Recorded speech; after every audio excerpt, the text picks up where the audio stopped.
Энэ бол одоо how to get someone to approach you буюу хэрхэн өөрийнхөө сонирхож байгаа хүнийг өөртөө анхаарал хандуулж өөрлөгөө ирүүлэх вэ гэдэг тал дээр энэ body language expert маань маш гоё зөвлөгөөнүүд өгсөн. 8 удаа харц шийдснийхаа дараа энэ ямар хөлтөнд овшоо ерөөсөө хүн хараад ах чи ирэхгүй ах ингэж хэлж болох нэ охтуулаа. Бидний тарих хэлж байгаа үгнээс илүүтэй биеийн хөдөлгөөнийг 12.5 дахин илүү хурдан хүлээж авдаг гэсэн судалгаа байдаг гэсэн зүйл. Гэдэг иймэрхүү байна. За энэ гарын одоо hand gesture тийм гарын хөдөлгөөнийг бол дэлхийн шилдэг удирдагч нарын дийлэнх нь ийм хөдөлгөөнийг ашигладаг гинэ. За судалгаанаас үзэхэд гарын хөдөлгөөн ялангуяа бидний гарын энэ алгаа ил гаргах нь хүмүүст илүү аюулгүй мэдрэмж өгч одоо ихтгэл төрүүлэх юм дохио болдог гинэ.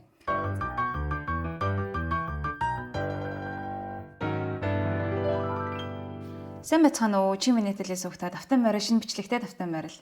За тэгээ бүгдэнд шинэ оны мэндийг хүргэе. Энэ бичлэг маань бол оны хамгийн анхны бичлэг болж байгаа. Он гарснаас хойш 2-7 хоног нэлээд завгүй байлаа. Instagram дээр нэлээд сүүл үед идэвхтэй бөгөөд өдөр болгон reel оруулаад явж байгаа. Тэгээд Instagram болон YouTube хоёулынгийн зэрэг авч яваад хоёуланд нь яг юм идэвхтэй контент хийнэ гэдэг бол ер нь нэлээд хэцүү юм байлаа. Тэгээд тийм болохоор 2-7 хоногийг бол алдчихлаа. Гэтэ өнөөдрийн бичлэгээ бүр бодон маш удаан төлөвлөсний эцэст яг одоо би та нартайгаа Diary of CEO подкастын ээлжид нэгэн дугаарын хураангуйг одоо хүрэхэд бэлэн болоод сууж байна. За энэ удаа би ямар дугаарыг сонгож авсан бэ гэхээр маш сонирхолтой. Body language expert буюу одоо биеийн хэлэмж, биеийн хэлний одоо юм expert буюу одоо мэрэгчлэн тэ юм судлаач эмэгтэйгийн оролцсон дугаарыг сонгож авсан. Тэгэхээр энэ подкастн дээр хамгийн голчлон юуны тухай ярьдаг вэ гэхээр ерөөсөө энэ бидний body language буюу биеийн хэлэмж бидний яг үндэ хэлж байгаа үгнээс илүү хүчтэй чухал нөлөө үзүүлдэг гинэ. За тэгээд энэ талаар хийгдсэн маш сонирхолтой бид нэр урд нь төсөөлж байгаагүй маш олон юм баримт нотлохоонуудыг энэ подкастн дээр энэ судлаач эмэгтэй маань ярьдаг. За дээрэс нь бид нар одоо өдөр тутмынхаа харилцаанд тийм ээ ямар үйлдэлүүдийг буруу хийдгээс болоод бид нар тэр тухайн харилцаагаа жоохон сөрөг тал руу хандуулдаг вэ? Эсвэргээрээ бид нар ямар одоо гарын хөдөлгөөнийг ашиглах юм бол эсвэл ямар биеийн хөдөлгөөнийг ашигласнаар тэр одоо тухайн харилцааг илүү эерэг тал руугаа тийм ээ амжилттай болгох боломжтой вэ гэдэг маш практикл зөвлөгөөнүүдийг нэмэгтэй маань өгдөг.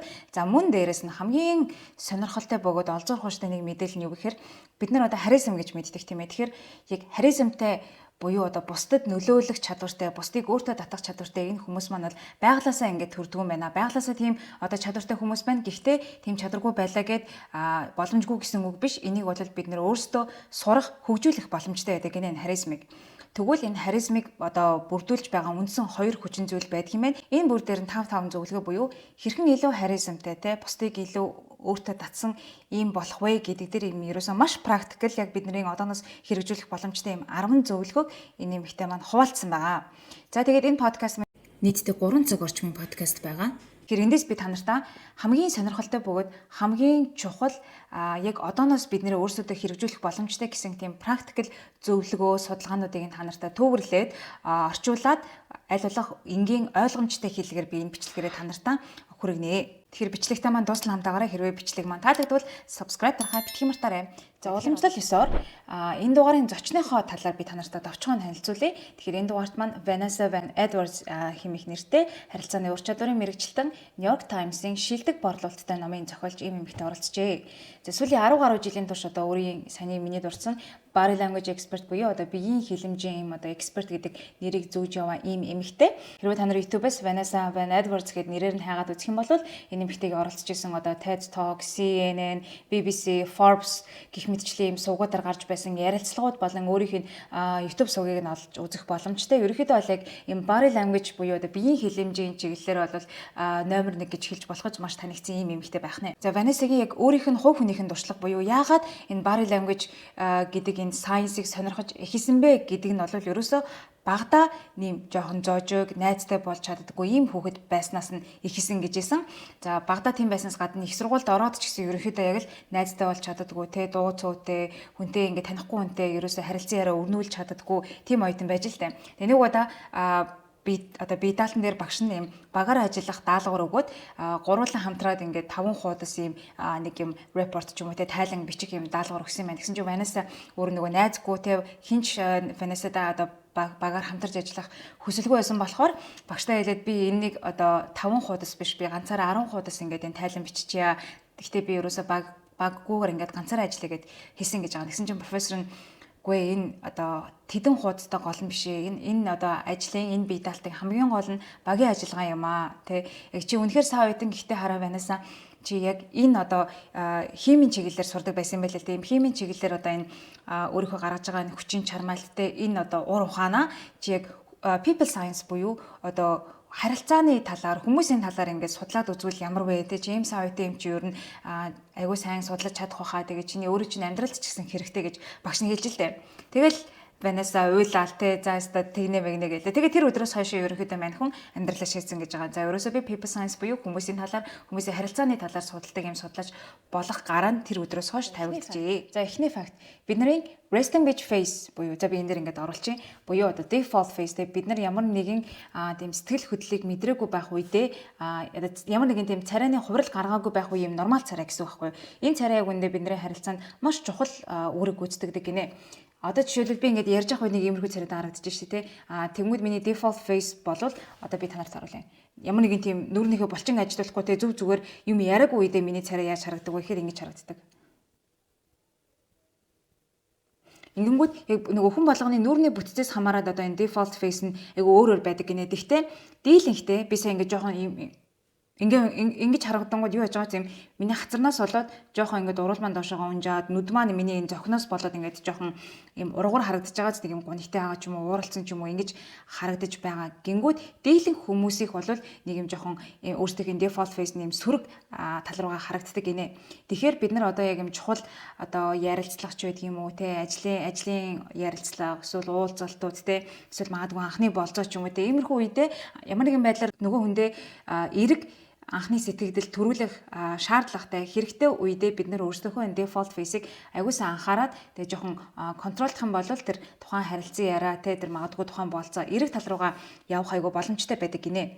Тэгэхээр одоо би жишээлбэл ажлын ярилцлаганд орлоо гэж бодъё. Яг би нөгөө хүмүүс маань ярьж байгаа хооронд би бол ингэ суугаад ахгүй штэ. Ингэ суугаад болохгүй штэ те.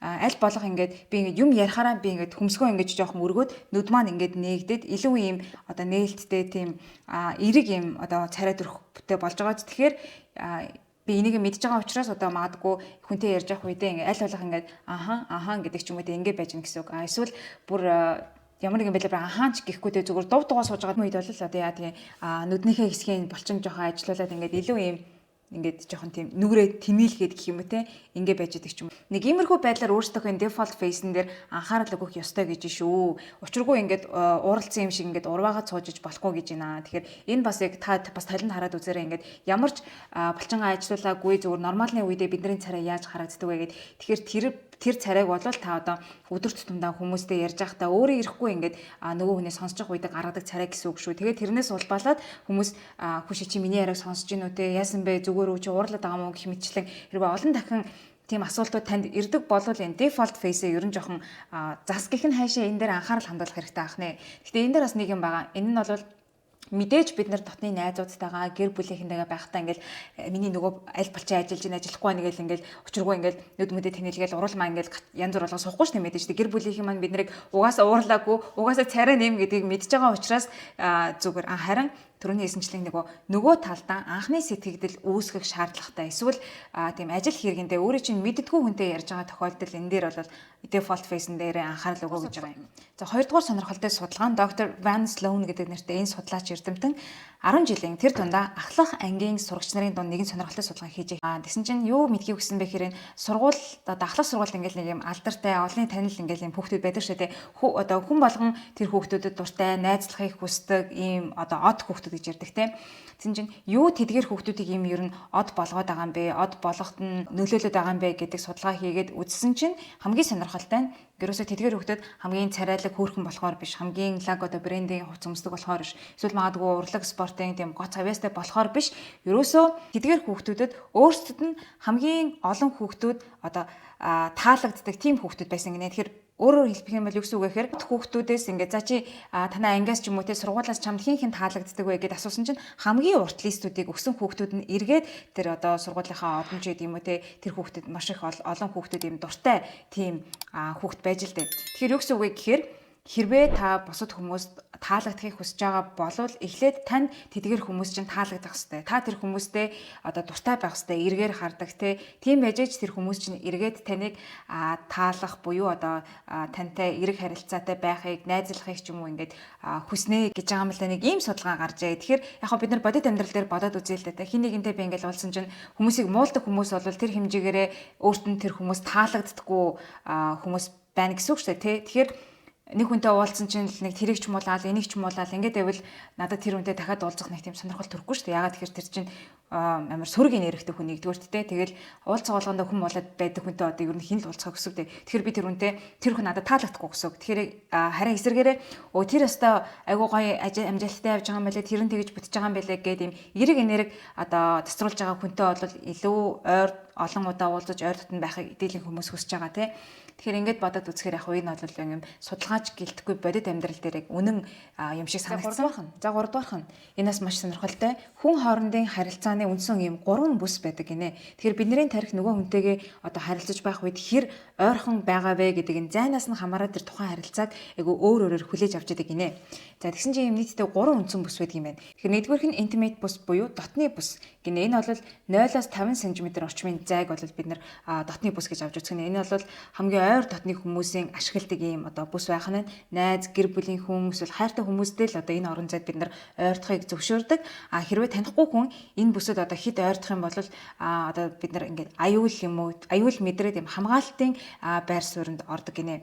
Тэгэхээр одоо жишээлбэл нэг юм танихгүй хүн ирсэн нь миний шууд ингээд чихэн юм шивнэж вэнийг гэдэг чинь тэр бол шууд юм бэлгийн өчрхэл болоо явчих штэ тий.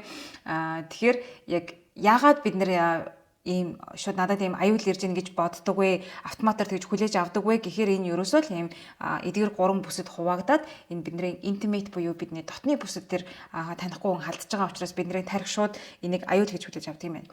За 2 дугаарх нь болонгууд хувийн бүс гинэ. Тэгээд энэ бол 50-аас 50 см-аас 1 орны 2 метрийн зай байдаг юм байна. Тэгээд 50 см хүрч байгаа хагас метр гэсэн үг шүү дээ. Энэ бол найзууд, гэр бүлийнхэн эсвэл ажлын хамт олонны хооронд одоо ашиглагддаг зай. 1 метрийн зайтай л ингээл ярина гэсэн үг шүү дээ, тийм. Тэгэхээр энэ бүс нь бол одоо бид нарт юм оюун санааны үед нэг юм аюулгүй байдлыг мэдрүүлж өөрийгөө юм тав тухтай мэдрэхэд тусалдаг юм орон зай гинэ. Тэгэхээр одоо магадгүй те хитрхи дотн биш ажлынхаа хүнтэй болвол нөгөө төрөний шигтэй өөрийнх нь дотны зай одоо орон зай руу халдаад хэд ойрхон байгаад нөгөө аюулын тохиог нь сэргээхгүй тулд энээс зайлсхийхин тулд нэг хагас метрийн зайтай ярих нь бол хамгийн зөв сонголт байх нь шүү дээ. Нөгөө хүнээ тав тухгүй байдалд оруулахгүй гэсэн үг байх нь. Тэгмүүд 3 дугаар бүс нь болонгууд нийгмийн бүс буюу энэ бол 1.2-оос 3 метрийн зайд зай байдаг гинэ. Тэгэхээр энэ бол уулзалт арга хэмжээний үеэр эсвэл танихгүй хүмүүстэй харилцах үед ашиглагддаг зай гэж байна. Тэгээд хэрвээ энэ зайд хит ойртох юм бол тухайн хүн одоо эвгүүцдэг ч юм уу, арга шухардаг ч юм уу, эсвэл хит хол байх юм бол нэг тийм хөндөө хөтөн мэдрэмж авдаг гинэ гэж байна. Энэ дээр нэг хамгийн сонирхолтой юм нь нөгөө түрүүний intimate бүс буюу бидний дотны бүс гэдэг чинь ингээд нөгөө юм юугүй штэ 0.5 м гэдэг чи одоо ийм айгу ойрхон зай штэ иймхэн зайтай л ер нь бид нар ярина гэсэн үг. Тэгэнгүүт энэ зайг бид нар онлайн уулзалтан дээр хүртэл ингэж барих хэрэгтэй байдаг гинэ. Тэгэхээр магадгүй Zoom уулзалтан дээр та бүр ингэж нүрээ тулгаад ингэж яриад байх юм бол хүмүүст айгу духгүй санагдана те. Тэгээ яагаад ийм амар нүрээ тулгаж яриад байгаа юм бол гэдэг ч юм уу. Эсвэл одоо ингэж магадгүй танай захиралчин ингэж шууд залгаснаа те амар ойрхоноос ингэж яриад байвал бас дахиад тань нэг юм тухгүй санагдаж шүү дээ. Өөрөө ирэхгүй ингэж жоох ингэ аргашилмаар ингэ болно шүү дээ те. Яагаад ингэж нэг бидний нөгөө тарих энэ нөгөө бүсүүдэд ингэж хувааж авч үзээд бидний энэ харилцааг эн чинь танай захиралчин болвол чиний нийгмийн бүс эсвэл за үнэхээр одоо захиралтайгаа ойр дотн ажилладаг байлаа гэхэд чиний хувийн бүс орохор хүн байна. Тэнгүү чиний дотны бүсийн зайтай ингээд харилцаад байгаа учраас харилцаад байна. Гэтэл энэ хүн чиний дотны хүн биш те. Тэгэнгүүт ингээд надад тухгүй мэдрэмж ирээд нөгөө миний аюулын нөгөө нэг тохиолдол ажиллаад нэг юм тухгүй байдалд ороод байгаа гэсэн үг юм байна л дээ. За энэ дэр нэг айгүй сонирхолтой жишээ авсан байсан. Энэ бол night club буюу одоо монголоор бар гэх юм уу те үдшийн цэнгэний газрын тийм жишээ авсан байсан. Night club-ийн хөгжмөнүүд маш чанга байдаг нь бас яг өөр шалтгаантай байж болох юм байна. Хөгжим маш чанга байх тусам бид нар баг бие биенийхээ чихэн дээр орилж ярьж ээж биенийхээ яриг сонсох боломжтой байдаг шүү те.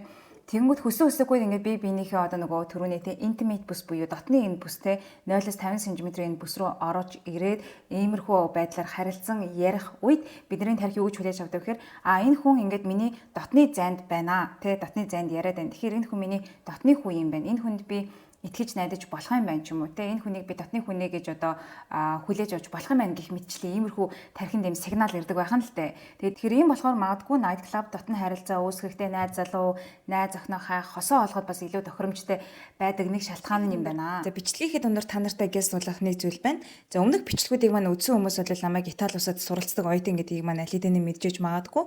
Миний хувьд бол одоо Итали улсад 2.5 дахь жилдээ сурч байгаа мастрын төгсөг хүрсэн оюутан байгаа. За надтай яг адилхан Италид 100% тэтгэлэгтэйгээр суралцах сонирхолтой байгаа хүмүүстэй зориулаад би өөрийнхөө Италид 100% тэтгэлэгтэйгээр хэрхэн суралцах вэ? Онлайн сургалтаа эхлүүлээд одоо амжилттай зохион байгуулад явж байгаа. За тэгээд сүүлийн саруудад энэ сургалтандаа бол би нэлээд эрчимтэй фокус өгөөд өдөр болгон шахуу маш эрчимтэйгээр ингээд сайжруулад явж байгаа.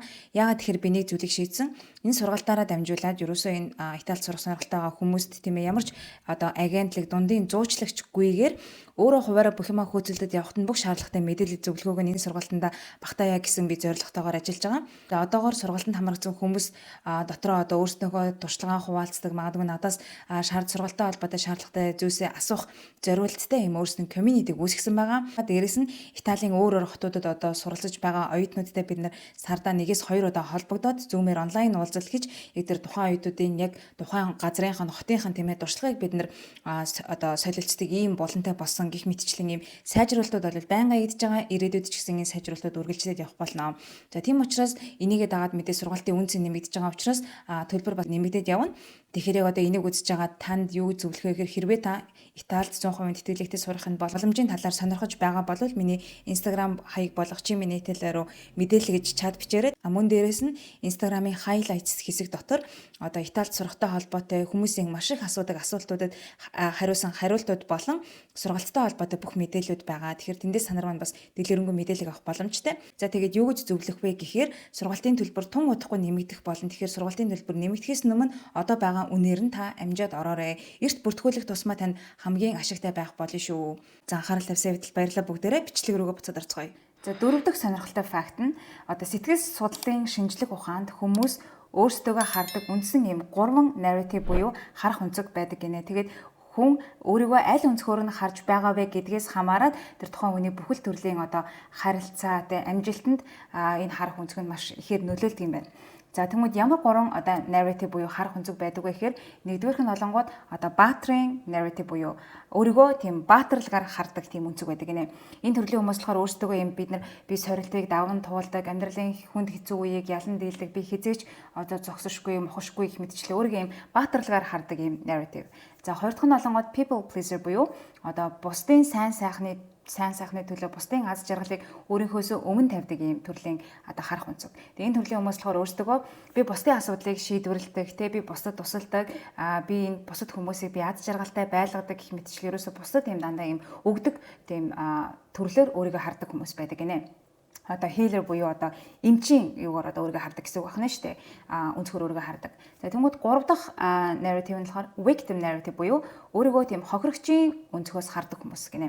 Энэ хүмүүс болохоор мэдээж өөрсдөө одоо хохирогчийн нүдээр харна. Амьдрал тохиолдож байгаа бүхэл хүнд хэцүү зүйлс зөвхөн над дээр болоод байна. Ерөөсөө би ингээл зүгээр ингээ байж итэл надад энэ бүх зүйлс тохиолдоод байна гэсэн тийм хохирогчийн сэтгэл зүгээр ханддаг. Ийм 3 харах өнцөг байдаг юм байна. За тэгэнгүүт хамгийн амархан аргаар та өөрийгөө аль narrative-аар нь буюу аль харах өнцгөр нь та өөрийгөө хардаг вэ гэдгийг мэдэх нэг асуулт байдаг гинэ.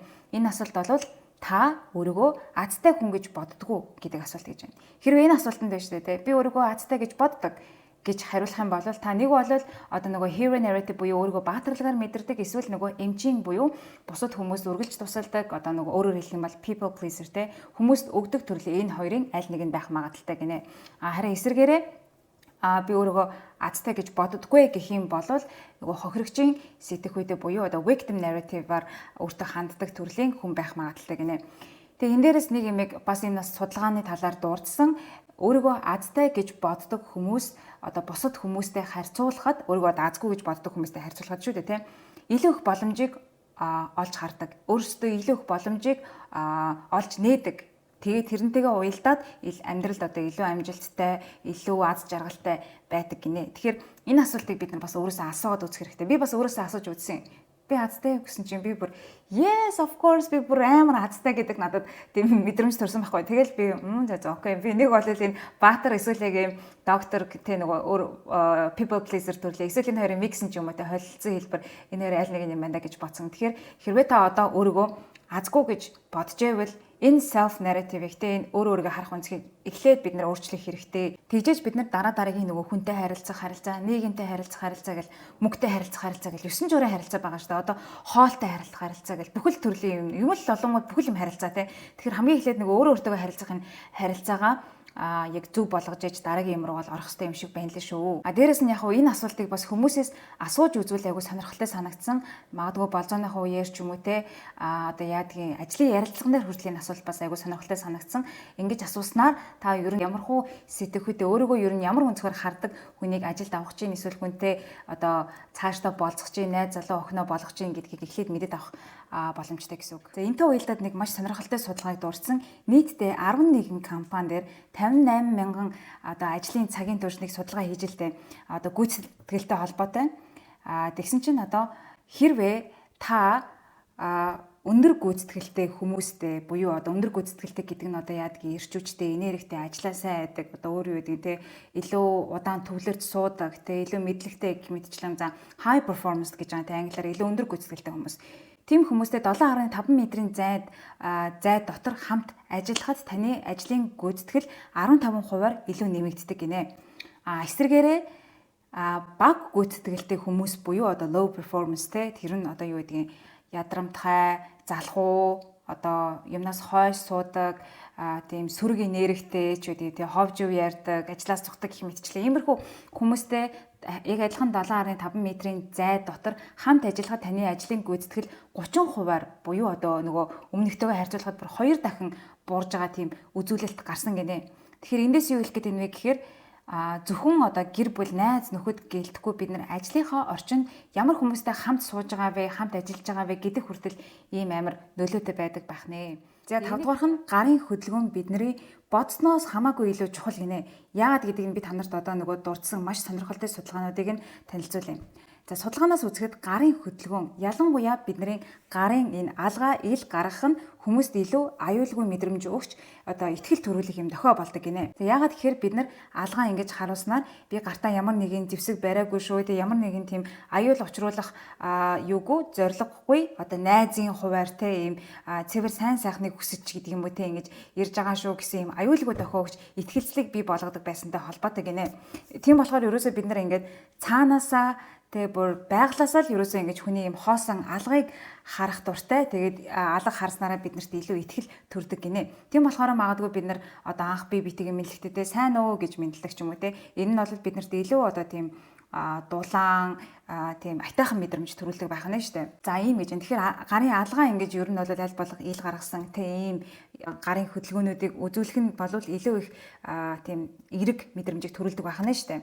Энийг бас айгуу сайн бодож үзэх хэрэгтэй юм байна. Маш сонирхолтой санагдсан. Мөн дээрэс нь TED Talk-ийн илтгэгч нарын дунд нэгэн судалгаа явуулсан юм байна. 10 мянган одоо илтгэгчийн дунд судалгаа авсан, маш том судалгаа байсан байна.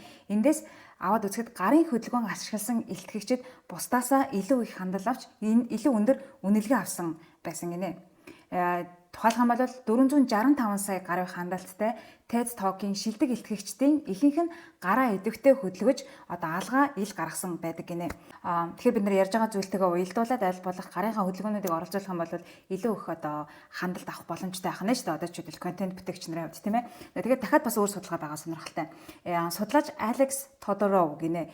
Энэ хүний хийсэн судалгаагаар гарын хөдөлгөөн ихтэй хүмүүсийн 30% нь илүү ихтгэл даах үз гэж хүлээн зөвшөөрдөг гинэ. Бусад хүмүүс 30%-аар илүү одоо илүү ихтгэл даах үзийг санагдах нь шүү дээ. Зүгээр ингээд номхон зогсоод ярьж байгаа хүнтэй харьцуулахад тийм. Дээрэс нь гарын хөдөлгөөнтэй харилцаа нь хүмүүсийн мэдээллийг 22%-аар илүү ойлгоход тусалдаг гэж одоо батлагдсан юм байна. Одоо би жишээлбэл та нарт ингээд ярихтаа нэг ингээд нэг юм миний байглаасаа ингээд юм хөдөөд байгаа гар байгаа шүү тийм.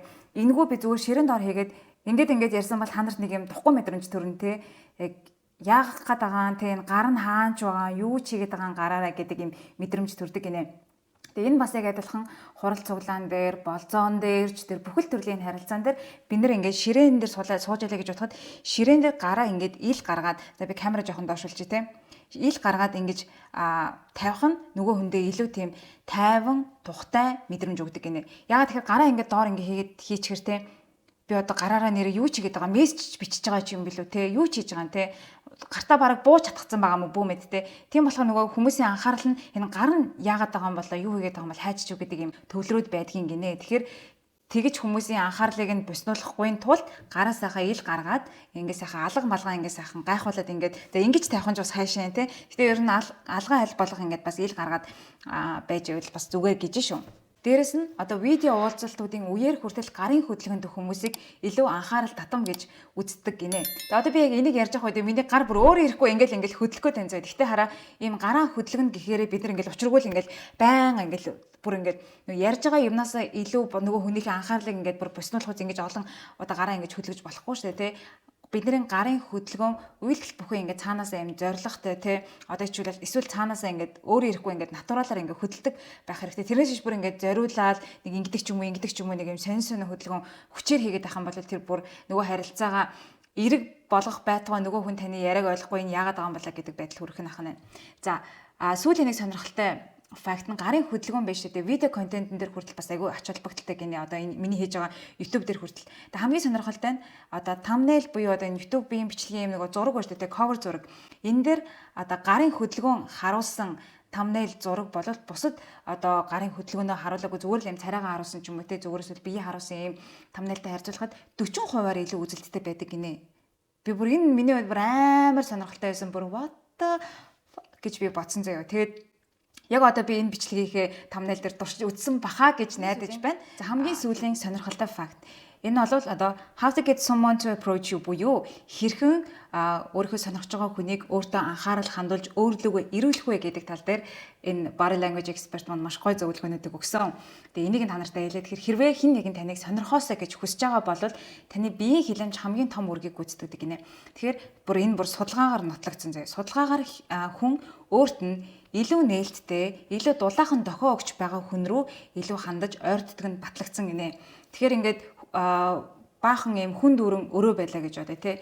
Тэгээ тэр дундаас хамгийн олон магадгүй олон залуучууд төрүүлж очиж байгаа, дугаарыг нь асууж байгаа ч юм уу одоо яадгийг тийм эмэгтэй болвол хамгийн гүйцэтгэлэнтэй нь биш, хамгийн гоё биетэй нь биш, хамгийн хөгжилтэй нь биш те. Ерөөсөө биеийнхээ одоо хилэмжээр харцаараа байгаа байдлаараа те би нээлттэй шүү те надтай ирээд ярилцаж болно, танилцаж болно те би нээлттэй шүү гэдэг мессежийг өгсөн эмэгтэй рүү хамгийн их одоо хандлт ирдэг гинэ. Эрэгтэй хүн дээр ч гэсэн бас яг адилхан.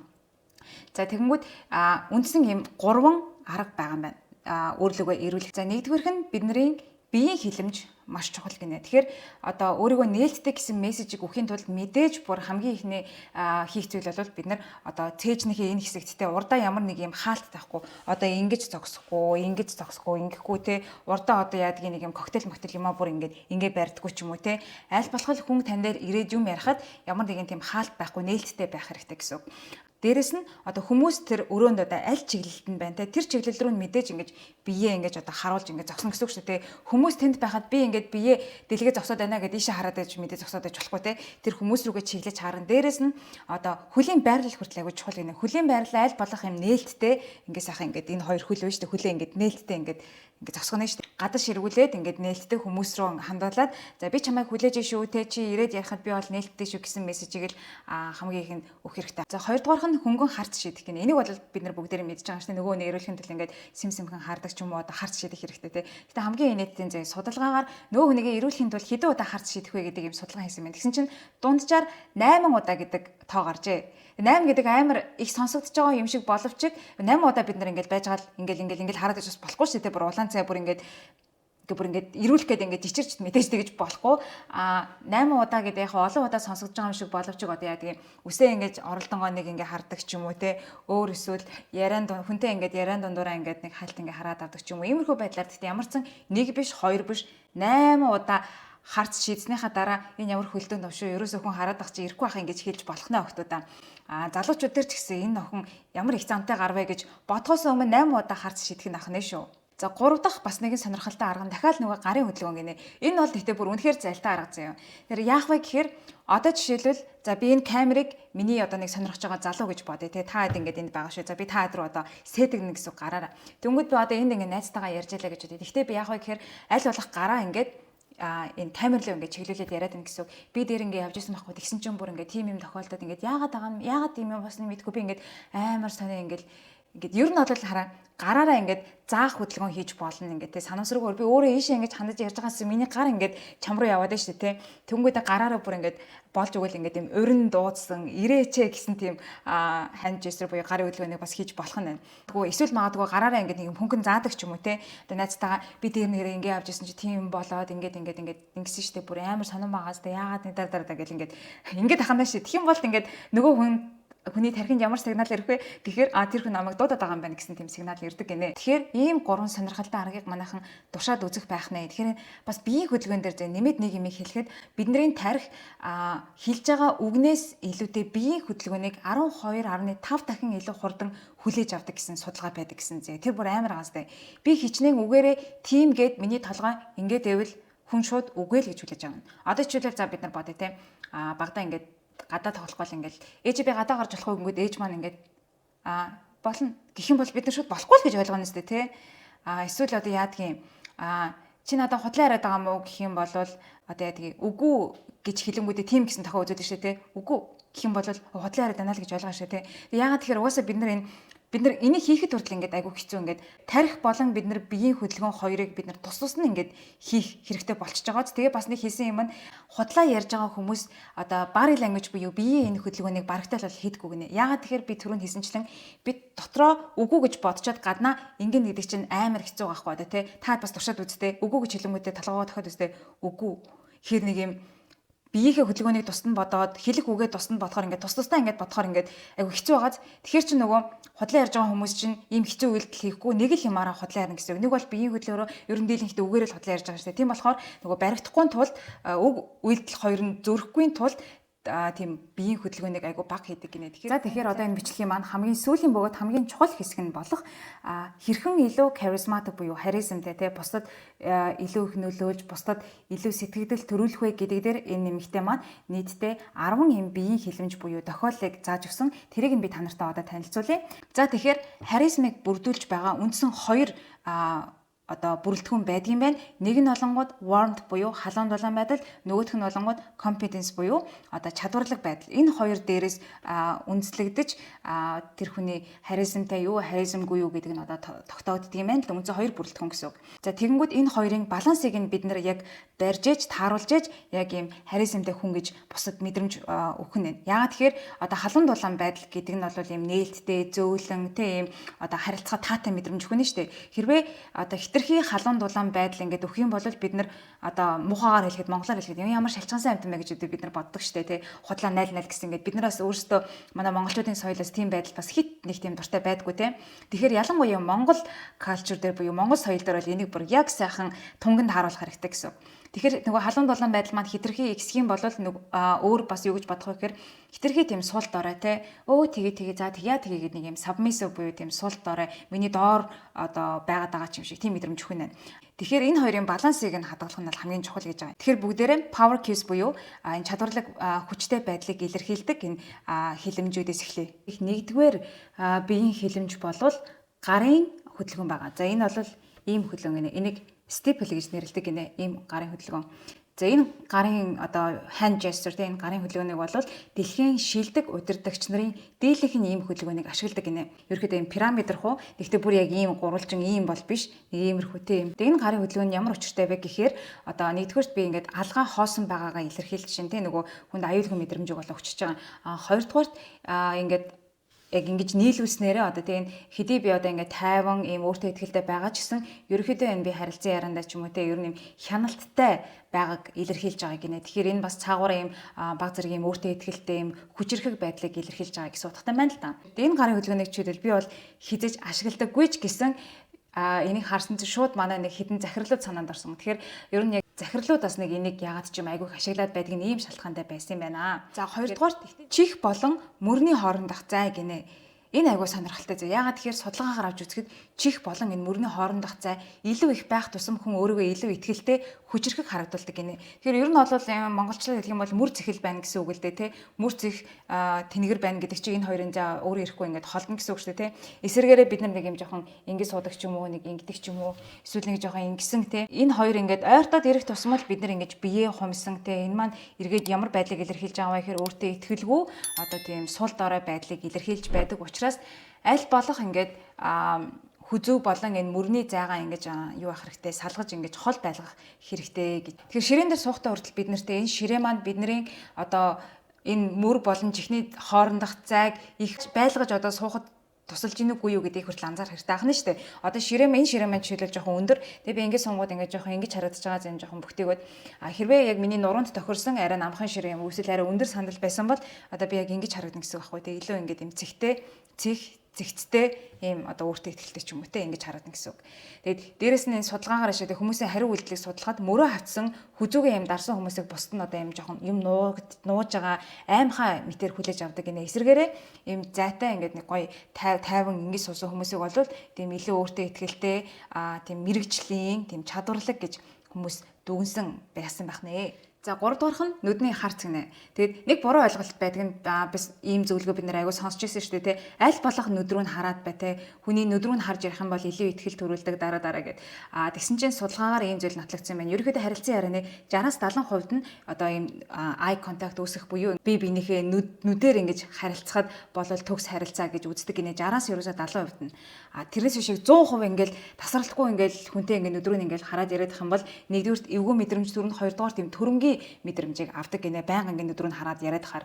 Эсвэргээрээ ерөөсөн eye contact үүсэхгүй тэг хүний нүд рүү нь харахгүй болвол тийм нэг юм хүндээ үл тоомсорлж байгаа эсвэл ерөөсөн анхаарал хандуулахгүй байна гэсэн мессежийг өгдөг гинэ. За энийг бол бид нар бүгдээрээ мэднэ те. Нэг сонирхолтой зүйлийг зөвс нь юу вэ гэхээр нөгөө хүндээ илүү чадварлагтай юм өөртөө ихтэй мэдрэмж төрүүлэхийг хүсэж байгаа бол ярианыхаа төгсгөлд эсвэл хамгийн чухал хэсгийг ярьж байгаа үедээ нөгөө хүнийхээ нүд рүү харж ярих юм болвол илүү ихтгэл найдвар төрүүлж илүү тийм чадварлаг мэдрэмжийг төрүүлдэг гинэ. Тэгэхээр бид нар ингээл одоо жишээлбэл яг одоо би ч үлээлэг тэр хийж юм бодохдоо ингээл анхаарлаа төвлөрүүлэх гээл ийш тийшээ хараад ингээл мэдээлэл одоо ингээл тарихнасаа цуглуулаад байгаа шүү дээ. Тэгж жагаад ярианыхаа төгсгөл би яг та руу хараад ингэсэн байхгүй гэд ярихаар илүү их нөгөө хүнийх нь анхаарал төвлөрдөг. Дээрэс нь яг хамгийн чухал хэсэг дээр нь би ингэж нөгөө хүн рүүгээ харснаар энэ хэсэг яг чухал хэсэг юм байна шүү гэд нөгөө хүнийхээ анхаарлыг хүчээр ингэж өөр дээрээ одоо төвлөрүүлдэг юм техник байдаг гинэ. Тэгэхээр заримдаа бид нар ингээл нөгөө хүн рүүгээ харахгүй ийшээ тийшээ ингээл юм бодохдоо ингээд юм санаа зовдөг шээ. Гэтэ ер нь бол санаа зовох хэрэггүй юм байна. Ерөөсөө өгүүлбэрээ дуусгах үедээ л яг ингээд камерлог гэнэ нөгөө хүн рүүгээ харахад бол илүү үр дүнтэй гэж байгаа юм. За дөрөвдүгээрх нь энэ бас нэлээд сонирхолтой. Lower lid flex гэдэг буюу одоо нүднийхээ доод зохийг баг зэрэг чангалах ийм одоо дохио гинэ. Тэгэхээр одоо бид нар ингэн гэсэн үг. Одоо байглаасаа бид нар ингээд юм ойлгохтой ингэдэг штэ. Нэрээ тим юм байна те гэл эсвэл ямар нэг юм санахаар нэрээ би тэгж яхад нэрээ надад яг тэгж хэлжсэн штэ гэд би ингээд бид нэр илүү анхаарлаа төвлөрүүлж ингэж наривчлан детальчлан одоо юмыг бодох үедээ те юм ингээд ойлгож авах үедээ нэрээ тийм байсан юм байна гэд өөрөө ирэхгүй ингээд ийм хөдөлгөөн хийдэг штэ те. Тэгэхээр одоо магадгүй энийг яг албан ёсны уулзалтан дээр те хэрвээ одоо та нэг сейси уулзалттай байлаа гэж үгүй та нэг одоо үйлчлүүлэгчтэйгээ тийм ярьж хахад хэрвээ та энэ үйлдэлийг хийх юм бол нөгөө хүн чинь одоо ингээд танд өөрхөн нөхцөл байдлыг тайлбарлаж ялаа та таныг үйлчлэгч тэр үед нь тийм үү тийм юм бос юм уу таныг айгүй сайн ойлгож байна ч юм уу те ингэх юм бол яг айгүй зөв хийх хэрэгтэй л дээ тийм нэг юм жааж буюу одоо юм шүмжилж байгаа юм шиг бас ингэж харж болохгүй шүү дээ. Тэг яг ингээд тийм юм байна те гэдэг юм багхан зэрэг ингээд юм зохиныхоо энэ булчин ингээд чангаруулж өгөж ингэж харах юм бол нөгөө нь таныг юу гэж бодох вэ гэхээр илүү юм нухацтай авч үзэж байгаа маань илүү анхаарал хандуулж байгаа юм байна гэсэн тийм мэдрэмжийг өгч танд илүү их ихтгэл төрдөг гинэ. Тэг хамгийн инээдтэй нь одоо энэ гадаадын сэтгүүл ч юм уу те за монголч гэлтгүй эрэгтэйчүүдийн нэг юм хамгийн сэтгэл татам дачаангуй энэ төр тийм гисэн тийм зураг эрэгтэйчүүдийн тийм сэтгүүлийн зургууд бүгдээрээ ингээд юм ингэсэн байдаг гинэ нүдэ ингэсэн жоохон ингэж юм талмаарсан гэх юм уу нэг бодлын те ингээд ийм байдал нь эмэгтэйчүүдэд юу гэж ойлгогддог юу гэж хүлээж авдаг вэ гэхээр надад ингээд анхаарлаа хандуулж байгаа юм байна гэж ингэж эмэгтэйчүүдийн сэтгэлд айгүй тийм таатай мэдрэмж төрүүлдэг гинэ. За чадварлаг байдлыг илтгэх 5 дахь тохион юу вэ гэхээр vocal Q буюу дуу хоолойны энэ өнгө гинэ. Энэ бас маш чухал гэдгийг бид нар тэртэргүй бүгдээр мэдж байгаа тийм ээ. За хамгийн гол зөвлөгөө нь эксперт маань юу гэж зөвлөсөн бэ гэхээр бид нар ярианыхаа төгсгөлд жоохон дээшээ өнгөөр биш ярианыхаа төгсгөлийг жоохон доогуур өнгөөр дуусгаснаар нөгөө хүндээ илүү ихтгэлтэй тийм чадварлаг найдвартай мэдрэмжийг өгдөг гинэ. За яагаад гэдгийг би тайлбарлая. Дийлэнхдээ бид нар санамсаргүйгээр одоо юм асуух төлөвтэй биштэй баталсан юм тодорхойсон өгүүлбэр хэлэхдээ хүртэл ингэж асууж байгаа юм шигээр ингэж өгүүлбэрийнхээ төгсгөлийг ингэж өргөлттэй дуусгаад байдаг гинэ. За жишээлбэл зүгээр асуух өгүүлбэр бол өнөөдөр ямар хоол идэх үү те өнөөдөр чи тасгал хийх үү гэх мэтчлээ ингэж дандаа дээшээ өргөгдөж дуусж байгаа зөвлөлбөрүүд гэтэл бид нар заримдаа өөрийн мэдэлгүй ийм баталсан өгүүлбэр хэрнээ асуух төлбөр асуучдаг. Өнөөдөр шүлтэй хоол идэнэ эсвэл өнөөдөр тасгал хийндэ гэдэг ч юм уу те. Иймэрхүү ингээд ийм өгүүлбэрээ ингээд баталсан өгүүлбэрээ асуултын ийм өргөлтөөр дуусгаад байхаар бидний тарих тэрэнд эргэлзээд худлаа ярьж ийн гэж хүлээд аваад байдаг гинэ. Ерөөсөө л дандаа эргэлзчихдэг гэсэн. Одоо жишээлбэл бид нар хамгийн энгийн жишээ нь за би ингээд дэлгүүртэй байлаа гэж тэ нэг 50,000-аар бараа зардаг байлаа. Хүн орж ирээд надаас миний барааны үнийг асуувал хэд өгмөд за энийг 50,000-аар зарж байгаа даа гэчээ 50,000 да гэдэг ч юм уу те. Ингээд дэшигээ ингээд хэлээд нь штэ. Тэнгүүд нөгөө хүн чинь юу гэж ойлгох вэ гэхээр энэ үнэ надаас асуугаад байна те 50,000 байх уу яах уу гэд асуугаад байна гэдэг чинь би тэр 50,000 төгрөгийг одоо доошоогоо дээшээ доошоо ярих боломжтой гэдэг сигналыг нөгөө хүн хүлээж авна гинэ. Харин эсвэргээрээ одоо дэлхийн хамгийн мундаг удирдагчид те одоо жишээлбэл хамгийн энгийн жишээ нь одоо Барак Обамаг бас энэ жишээнээр авсан өгүүлбэрийнхээ төгсгөлийг дандаа ингэж доошоогоо асуултын дээшигээ бишээрэг эсвэргээр нь доошоогоо төгсгдөг. Энэ барааны үн 50,000 гэдэг ч юм уу те. Өнөөдөр би тасгал хийн өнөөдөр шүлтэй хоол идэнэ. Тэгээ дандаа ийм statement буюу баталсан чигээр ингээд доошоогоо ингэж уруудулж ингэж хэлэх юм бол нөгөө хүн тэрийг илүү ихтгэлтэйгээр эргэлзэхгүй үнэн бодит бас найдвартай гэж хүлээж авдаг гинэ. Дээрээс нэг юм хэлсэн. Бас хүнээс өөрийнхөө нэрийг битгий асуугаад бай гэд. Одоо бид нэр ингээд хүнтэй шинээр танилцсан шүү дээ. Тэгвэл бид нар ингээд my name is Jim гэдэг ч юм уу те. Дан гэд ингээд дэшиг ингээд дуусаад шээ те. Тэрний оронд би my name is Jim гэт хэлэх юм бол би илүү тийм seriously сонсогдож байгаа сте тий.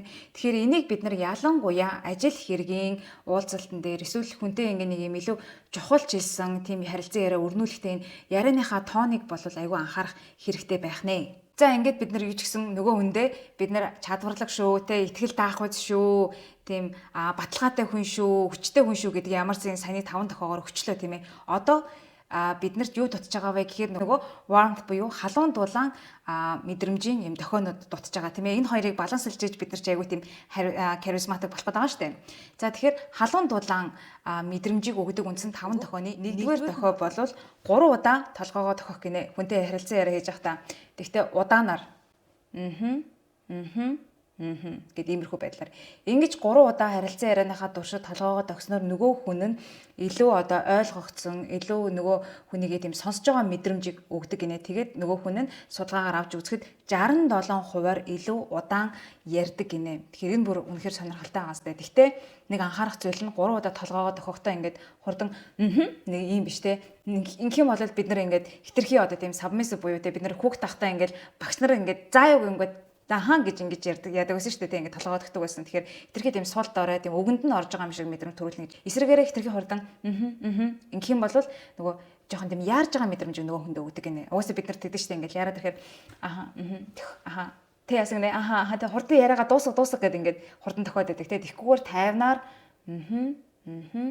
гэд энийг яг анзаарах юм бол хэрвээ урдын сэтгэл зүйчдэр очиж үзчихсэн хүн байх юм бол сэтгэл зүйч нар айгүй сайн хийдэг юм байлаа. Би яг анзаарсан сүүлд нэг онлайнаар сэтгэл зүйчтэй ярьж хахад яг ингээд удаанаар ингээд тэр бас айгүй дэмтэй байдаг. Гэд ингээд хоолоогоор бид нар яриаг ингээд тасалдуулаад байхгүй харахад ингээд гоё дэмжиж миний яриаг ингээд дагаа явж байгаа гэдэг нь сонсогддог. За хоёрдугаарх нь head tilt буюу ийм толгоогоо баг зэрэг ингээд гэлжээл гэх гинэ.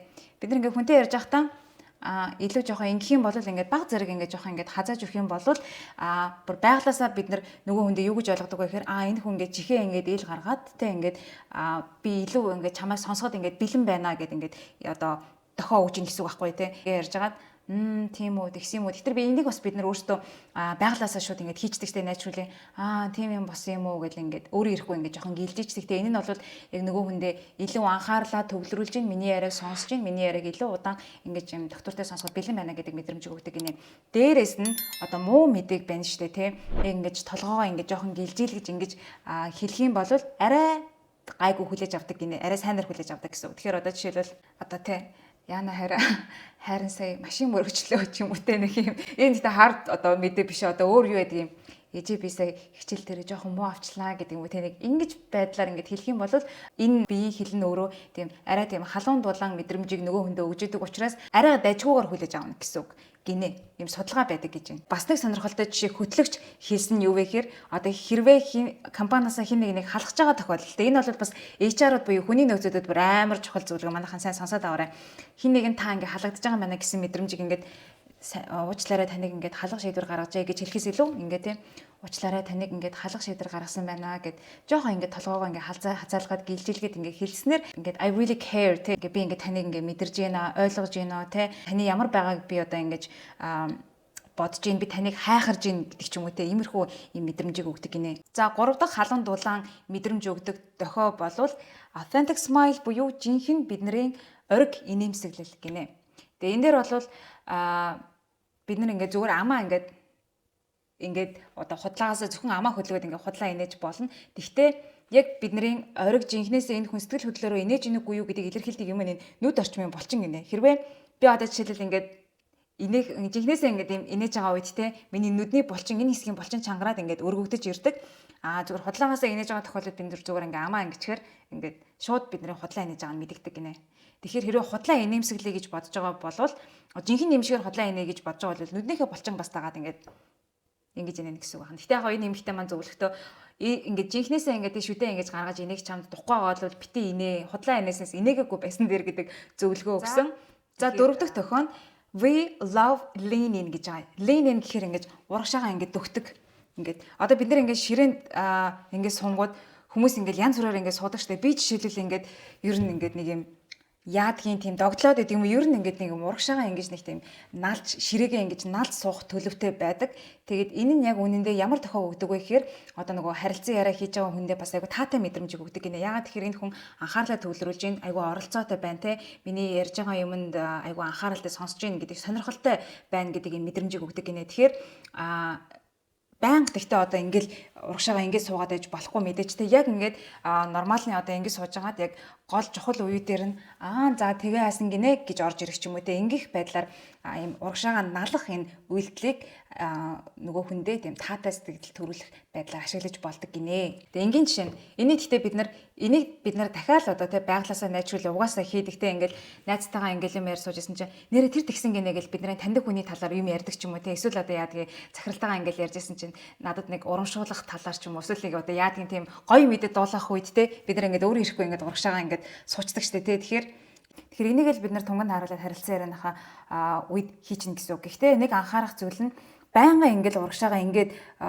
суугаад байна гэсэн үг биш те бүх харилцан ярианыхаа туршид зүгээр ингээд нормалаараа ингээд сайхан өөрөө ингээд суужгаад яг тийм сонирхолтой хэсгүүд дээр ч юм уу эсвэл нөгөө хүндээ бас эсрэгээрээ тийм тактикийн байдалтай те яг сэтгэгдэл төрүүлмээр байгаа нөгөө хүн одоо магадгүй яадгийн өөртөө айгу чухал гэж бодож байгаа зүйлийг ярьж байх үед нь бид нар бахан зэрэг урагшаа болоод тэгсэн юм уу гэд тэгээ буцаагаад ингээд өөрийнхөө одоо энгийн суужсэн төлөв рүүгээ шилжинэ гэсэн үг.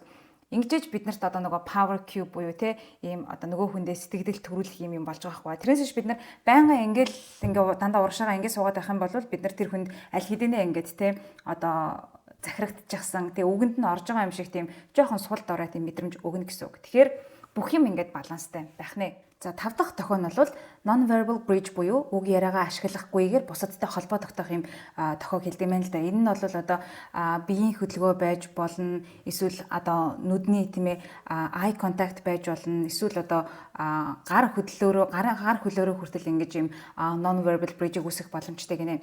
За энэнд одоо жишээлбэл юу багтаж болох вэ гэхээр одоо түрүүний хэлсэнчлэн нөгөө lean in буюу бахан ингэж өөрлөн дөхөхтэй. За эсвэл ингэж мөрөнд нь ингэж хүрэх, эсвэл одоо биеинд нь ямар нэгэн байдлаар ингээд юм хөнгөн хүрэхтэй Иймэрхүү зүйлсийг бол одоо non-verbal bridge гэж байгаа юм. Тэгээ яагаад энэ нь тийм халуун дулаан мэдрэмжийг хүмүүст төрүүлдэг вэ гэхээр нөгөө түрүүний хийсэн штэ тийм хүн хоорондын ингээд ийм тодорхой зай байдаг тийм ийм бүсүүд байдаг гэсэнтэй. Тэгэхээр non-verbal bridge-ээр нөгөө хүнийхээ ийм дотн эсвэл ийм хувийн орон зай руу маш ийм ээлдэг бөгөөд боловсон хөнгөнөөр ингэж орж байгаа ийм тохионууд юм байна л да. Энэ жишээлбэл тэр тухайн хүн болон та хоёрын хоорондох орон зайг багасгаж л байгаа бол ямар ч төрлийн ийм одоо үйлдэл байж болно. Зүгээр ингийн жишээ нь ямар нэг ингийн мөхөд хүртэл ингээд хоёр талаасаа энэ хүн чинь хүн ингээд гараа ингээд явуулна шүү тий.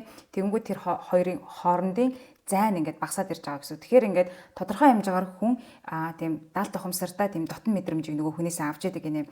Тэгээ энтэй адилхан одоо түрүүний хийсэнчлэн мөрөн дээр нь гараа тавих юм уу те эсвэл заавал яг биен дээр нь ингээд юм бодитоор яг хөрөхгүйгээр ингээд холоос ингээд нэг юу яадаг штэ. За та ингээд энэ одоо ингээд манай хэд гэдэг ч юм уу те одоо ажилтнуудтайгаа бид нар чиглэл харьцаж байхдаа за энэ залуу бол манай одоо ийм компани ийм менежер гэдэг ч юм уу нөгөө хүнийхээ ингээд нуруунд нь яг хөрөхгүйгээр зайнаас одоо ингэж араас нь одоо ингэж зангах гэх юм уу те хөрөхгүйгээр ингэж үйлдэл үзүүлэх нь нөгөө хүндээ ингээд юм тэрвэрлж байгаа юм шиг те нуруундаа ингэж одоо хүргэж байгаа юм шиг тийм дотн мэдрэмжийг авдаг гинэ. За тэгэхээр ингээд non-verbal bridge гэж ийм чухал зүйл байдаг байх нь нийтдээ эдгээр 5 дурдсан warmed cues буюу нөгөө хүндээ халуун дулаан мэдрэмж өгдөг энэ тохионуудыг түрүүний нөгөө competence cues буюу ийм чадварлаг байдлыг мэдрүүлдэг энэ 5 одоо тохиотой хослуулан ашигласнаар буюу энэ хоёрын яг ингээд балансыг нь олсноор бид нар бусдад илүү харисамтай гэсэн мэдрэмжийг өгч илүү сэтгэл төрүүлдэг байх нэ. За тэгээд энд хүрээд миний энэ уртын урт подкастын хамгийн чухал хэсгүүдийг нь одоо товчилж хүргэсэн бичлэг маань дуусж байна. Тэгээд өөр бүр зөндөө сонирхолтой зүйлсийн талаар ярьсан. Хэрвээ би одоо энэ бичлэгээ янзалж байхдаа мартсан зүйл байвал энэ комент хэсэгт бас үлдээч. Тэгэхээр та нар маань комент хэсгийг шалгаарай. Тэгээ хэрвээ англи хэлтэй хүмүүс маань байвал энэ бичлэгийг бүтнээр нь бас үзхийг хичээгээр айгүй сонирхолтой. Яг 3 цаг гэдэг нь жоохон уртал болохоос ш. Уг нь бол айгүй сонирхолтой ийм судалгаа фактуудаар дүүрэн ийм бичлэг байсан. За тэгээд энэ бичлэгийг маань үзсэнд баярлалаа. Тэг хэрвээ танд миний бичлэгүүд таалагддаг та дараагийн бичлэгүүдээр маань энэ Diary of CEO подкастын хураангуйг бас үргэлжлүүлэн хүлээж авч үзхийг хүсэж байгаа бол миний YouTube channel дээр subscribe дараарай. За тэгээд дараагийн бичлэгээрээ уулзтлаа. Түр баяртай.